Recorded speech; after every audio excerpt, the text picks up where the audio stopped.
স্ত্রীর 4টি ভুলের কারণে স্বামীর সংসারে কখনো উন্নতি হয় না। অনেক স্ত্রী আছে প্রত্যেকটা স্বামীর কল্যাণ চায়, যাতে করে সংসারে উন্নতি হোক, সংসারে বরকত হোক, এটা প্রত্যেকটা স্ত্রী চায়। কিন্তু তাদের কিছু ভুলের কারণে সংসারে উন্নতি হয় না। এই বিষয়টা তারা না বুঝেই অনেকে করে ফেলে। নাম্বার 1 নাম্বার হচ্ছে দেরি করে ঘুম থেকে ওঠা।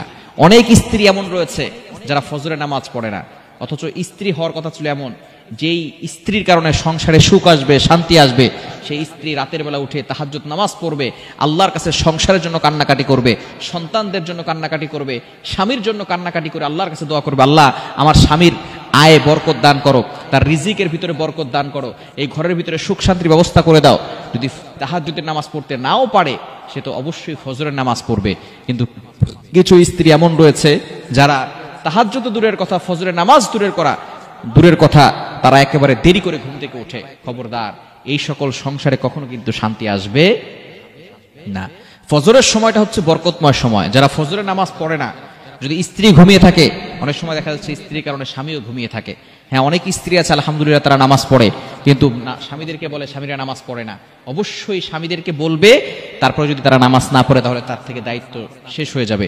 যেই ঘরের ভিতরে সকালবেলা সকলে ঘুমিয়ে থাকে, ফজরের নামাজ পড়ে না, ওই ঘরের ভিতরে ফেরেশতারা বরকত নিয়ে আসে, রিজিক নিয়ে আসে।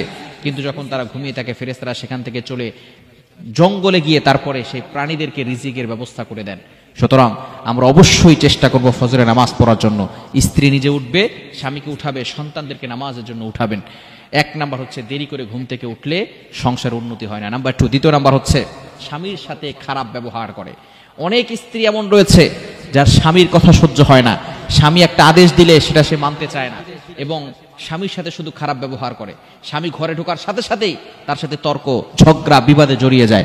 তর্ক, এটা আনো নাই কেন, এটা দেও নাই কেন, এই করো নাই কেন, সেই করো নাই কেন, বিভিন্ন ধরনের অভিযোগ করে বসে। স্বামী এমনি থেকেই বাইরে থেকে এসেছে, তার মাথা গরম থাকতে পারে, সে আসুক ঠান্ডা হোক, আস্তে করে আপনি ঠান্ডা মাথায় বুঝান, তা না। অনেক স্ত্রী আছে স্বামীর সাথে তর্কে জড়িয়ে পড়ে, পাশের বাসার দেবরের সাথে সুন্দর করে রসকস দিয়ে কথা বলে, আর স্বামীর সাথে ভালো করে কথা বলে না।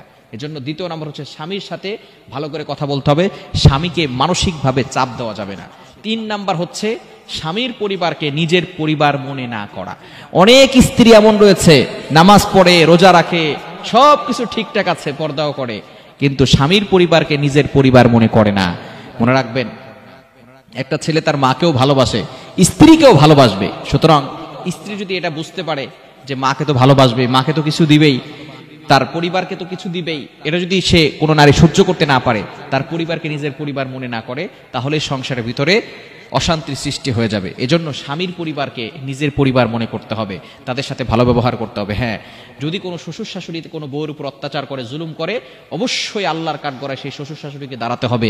আল্লাহ পাক রব্বুল আলামিন কারোর প্রতি জুলুম আল্লাহ তাআলা সহ্য করবে না। এজন্য স্বামীর পরিবারকে নিজের পরিবার মনে করা।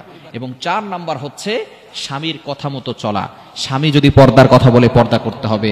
অবশ্যই পর্দা যদি স্বামী করতে নাও বলে, তারপর প্রত্যেকটা নারীকে পর্দার বিধান পালন করতে হবে। এই বিষয়ে স্বামীর কথাগুলো, হালাল যে আদেশগুলো আছে, এগুলো পরিপূর্ণভাবে মানা। অনেক স্ত্রী আছে স্বামীর আদেশগুলো মানে না, এই কারণে সংসারে অশান্তি হয়। এজন্য এই 4টি ভুল কাজ থেকে নারীদেরকে দূরে সরে আসতে হবে।